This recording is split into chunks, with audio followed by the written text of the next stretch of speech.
Good morning, everybody. My name is Sarah, and this is Pearls of Wisdom and Food with the carnivore way of eating, the carnivore lifestyle, the mostly carnivore lifestyle, and some people doing keto.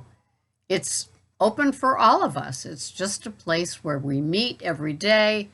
I've had my froth, so the rest will be like 2 little cups of my coffee with my Kitu, K-I-T-U, and my Plugra butter. And that will be it for the day. I've planned my OMAD for the day. It's going to be a messy burger day because it was so good the other day that I want to do it again, and I want to work on the freezer because it's getting full again. And so I didn't get any meat from the Brazilian butcher. Of course, I did have the unbelievable tomahawk steaks that somebody from this channel sent me, and from the Big Green Egg, and they were delicious. So anyway, as I said, my name is Sarah. I'm a Goldilocks. I like things a certain way. I'm a pickle, meaning that I can't go back to being a cucumber eating standard American food ever again. I'm a turtle, meaning that my pace has been, will be, always slow. And snowflake, because I'm different than anybody else, just like you are too. And so here we all are, and we meet every day, and we have a little cuppa, or some people do their rebounder while watching this wacky channel.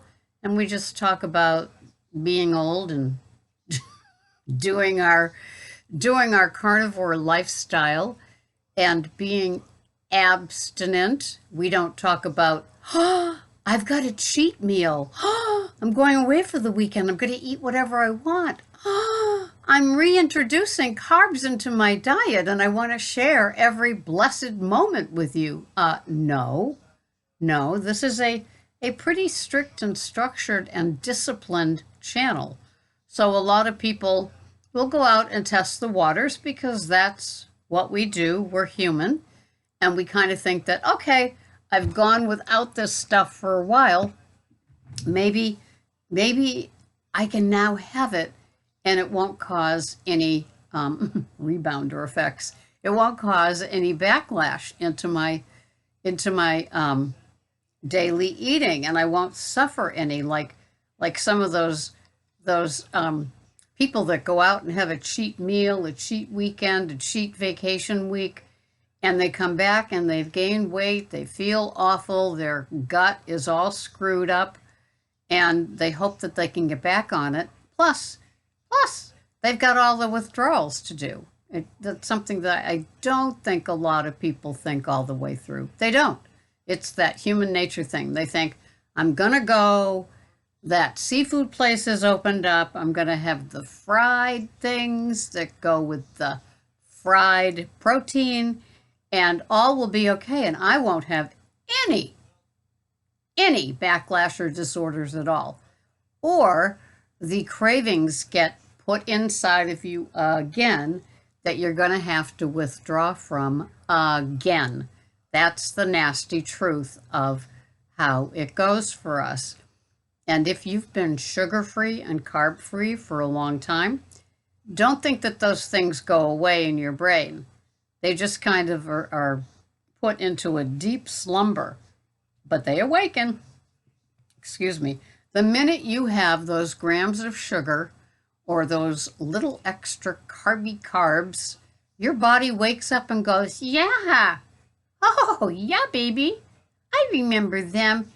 I want more. I want more. Well, guess what? You could be looking for trouble.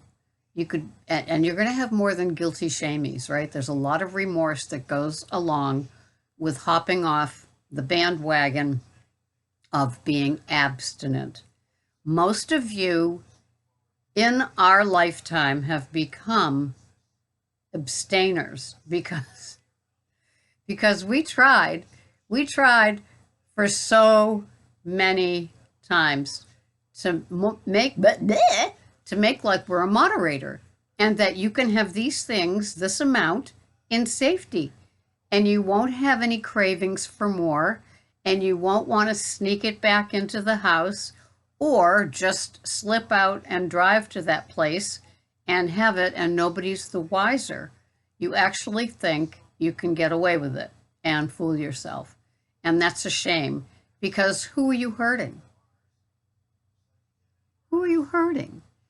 That's right, you're hurting yourself. And I don't think that you started off to do it that way, but that's what your body is gonna say. The next day you might be, oh my God, the stomach distension, the stomach, that that roiling in your stomach. And, you'd only hope for a case of the runs to get rid of it, right? But no, it's like it stays inside and it bothers you. But then it lifts a little bit, and all of a sudden you're going, I want some sugar. What about if I have some artificially sweetened things? That's not the same as just like having that sugar, is it? And you start bringing it back in, like I'll never forget on a famous doctor's list of foods that you could have sugar-free Jell-O. I never got that. Okay, maybe I'm not alone, but I never got that. That's like, okay, why is sugar-free Jell-O okay? I guess it's to treat the addict in you that needs that something something at the end of the meal. Now, even the artificial sweeteners can set you up for a bit of a fall or a relapse or trouble, just plain old trouble, right? And so you don't want to go there. If you've been clean and clear of artificial sweeteners, not to mention sugar, and its 68 different names and ways, you don't know what you've done to your body until you've trashed it by reintroducing it. Your body has gotten used to it. I mean, for me, it's like Ms. Slick is over here and the sensible and sane Sarah is over here, or the mommy thing that I've discussed as I'm driving my white Honda with Ms. Slick right here, and Sally, the little girl who's not even seat belted in, is in the back going, I want Chick-fil-A. I want a pizza. I want an ice cream, right? Brat back there. Just put your seatbelt on like I told you. And so, we go along and it's working out fine, and then Ms. Slick really starts pushing the issue. It's not like she's saying go and have a full sugared soda. She's saying, see what you can get away with. See how you can push the little envelope. You've been good after all. Didn't you take off 41 pounds in the last year and keep it off? Well, can't you have a little something, something now that it's spring and it's a glorious day and you used to get into your car on a spring day and treat yourself to something, something? Yeah, I guess I did, but it's one of the sacrificial lambs that I've had, although you can have lamb. But, there's two items that I miss tremendously. Just saying the names brings on a little bit of, I missed that. Oh, I missed them. Well, that's the way that it goes. To be abstinent is to be abstinent. And it's such a gift to be abstinent. You will never know, what a gift it is, unless you do know what a gift it is. But if you don't appreciate the gift that it is, and you give it up because it's the weekend, because it's a holiday, a birthday, an anniversary, a whatever, what have you, well, then you could get into trouble. And the consequences won't be like this benign little, so I did it, okay, I dust myself off, I'm going to get back out there like I never had it. It was worth every bite, and I'm glad I got through it. And Miss Slick isn't going to be saying, hi, remember me? Ooh, you activated me. Ooh, I'm going to keep on you, because that little treat that you had, thinking because it's your anniversary you deserved it, there's going to be many more. I've always said summer or spring and summer are the two hardest seasons of the year. because so much happens around people and places and favorite things to eat.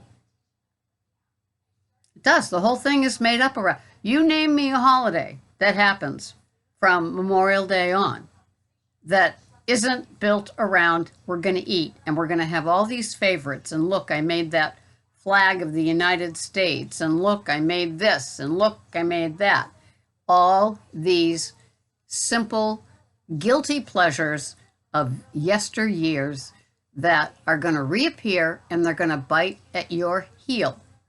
And you need to be prepared. You need to be prepared. There isn't things that you can trade for this. This isn't like Weight Watchers or low carb, high fat or keto, where you can find a substitute and have it and still have the clean slate. This is not how being a carnivore person is. One is being a carnivore, usually the cravings for sweet go away. A lot of people have said that butter becomes the new sweet, and they can't even take that. A lot of people have given up the artificial beverages or the artificially sweetened creamers or things like that, that it's no longer, even the Jell-O with the artificial sweeteners in it. They've given that up once they've gone carnivore, and their whole palate has changed. My whole palate has changed. Now, recently, I like the messy burger with a little bit of rouse and the little bit of sour cream with the cheese melted on top of the scrambled burger. It's just, it's a treat. It's legal. The rouse, there's 1 gram of carbohydrates in 1/4 of a cup, and I have a half of 1/4 of a cup, okay? So that's half of a carb, and that's about it. But what it does to the idea of the plate with the food on it, the good burger ground at the butcher, and the sour cream from Daisy, and then the organic cheese that I get at Whole Foods, it's a treat, and I totally enjoy it. And sometimes I like a messy burger as much as I like a steak. It's just a variety of the carnivore meat eaters, animal products diet. Some that's twice in this one video. For some of us, it's dairy, eggs, meat, and the butter or the ghee, and some of us drink the coffee like I do. I don't drink the Kool-Aid, I drink the coffee. And so what we do is we find different ways to make the same old have an appeal. But it's not like keto-fying something. It's a whole different school because your thought process is already here. I'm fat adapted, I do carnivore, but how can I change up this meal? Like if you were having chicken, some people would want, I don't know, a sugar-free sauce, barbecue sauce. I don't know. I wouldn't, because the idea of artificially sweetened makes me nauseous. But for some people, they do that. Is it going to kill them? No. Are they going to get kicked off a carnivore mountain? No. Do you have my support? You sure do, because it's something that you do that keeps you sane and abstinent. You're not pretending that you're a moderator, not for a second. You're abstaining in your own lane, right? And so keep doing the little things. Like a lot of people that live in the South are used to sweet tea. Some of them have to do the total, can't have it with artificial sweeteners even, because that makes it, they just can't do it, right? And so for some people, it's giving up, like the 2 items that I didn't mention that I mentioned that I miss. Following that? Yeah. So it's like there's no substitute for those 2 things. I won't substitute those 2 things. Do I want those 2 things? Yeah, I've never gotten over the desire of enjoying them, but it's been years. And so that's just how it rolls.